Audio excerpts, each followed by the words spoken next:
And building on the same, and my question would be for Parmesh now. You talked about values, you talked about culture, and every one of us, when we are at work, when we are at home, we are not only me as an individual, but we also are our community, our family, our culture, and a lot more. Um, the question for Parmesh is, what unconscious biases are at play here? That's a question.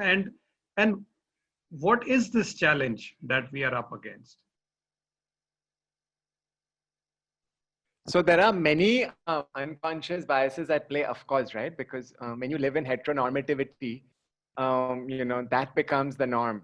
And it's something that you said earlier as well. And I think I've tried very hard to correct it in the book. There are two things that people, again, who might be uninformed don't realize, right? The first is that it's a tired trope now, but people think that being LGBTQ, for example, is not a part of Indian culture. And that is such nonsense. And I have a whole chapter in the book where I talk about that, right? It is very much part of our Indian history, Indian culture. We have a very rich history of inclusion and diversity, all the way back to our, to our holy texts of thousands of years ago. So I think it's very important for people to recognize that, in fact, to be Indian is to be inclusive. Homophobia is what is not in our culture. And the homophobia was brought in by the British. They went away 70 odd years ago. Finally, in 2018, Section 377 has gone away. Now we really want to send homophobia back. And maybe we can bring the Kohinoor back in return or something like that. Take your homophobia back, give the Kohinoor diamond is what I'm saying. That would be fair. But even if you don't want, fair deal, no? Very good. Yes, take it. absolutely. We've dealt with your homophobia 70 years. So I think that is one thing people need to understand, that when you are not being inclusive, you are not being Indian. You want to be a good Indian, please be inclusive. To WD, to LGBTQ, because we have, in our history, we have a long history of inclusiveness on all these dimensions, right? So that is one that I think people, and once people understand, then they get it, right? The second is about families. And I think it's really, really very important. And I think it's important for workplaces also, which are trying to go on the D&I journey. In India, I mean, I'll talk about LGBTQ specifically because, that's the quest I've been on. But in other parts of the world, people assume they're comfortable with your sexual orientation at home while growing up, and then you come to the workplace and you want equality. I think in India, it is very much the reverse, because very often, I mean, look at the people who are joining workplaces, right? Essentially, it's, and me included, we've spent our whole life giving exams.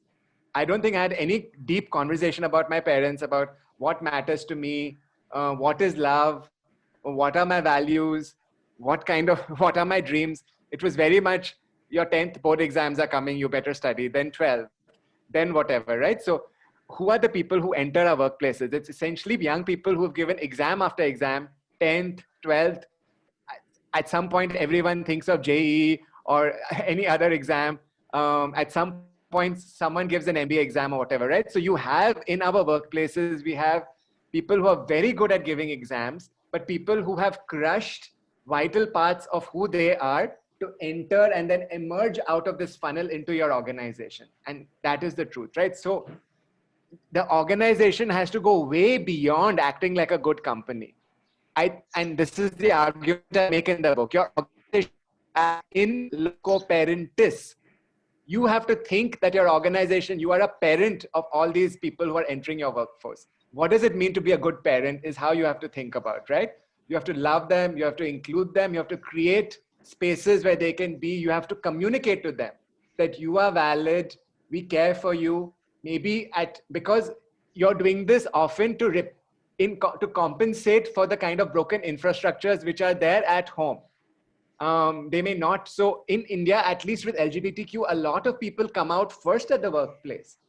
Then the workplace gives them that confidence, that infrastructure so that they can have that conversation at home. It's not the other way around, where you come out, you're comfortable at home, and then you go to the workplace, right? So I think people who are working on this, we really need to think about how it is an imperative to create these inclusive, safe workplaces for our, for all the employees who come in.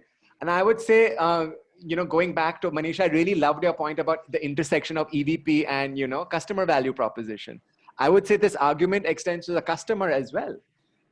You can indicate to the customer that we care about you. We care about what you value. I mean, it's a much deeper bond than just someone who is selling and someone who is buying, right? It becomes, you're a friend, you're an ally. You create a love mark, not just a trademark or a brand, right? And that's the point. So I can ramble on and on, so I'm going to keep quiet now.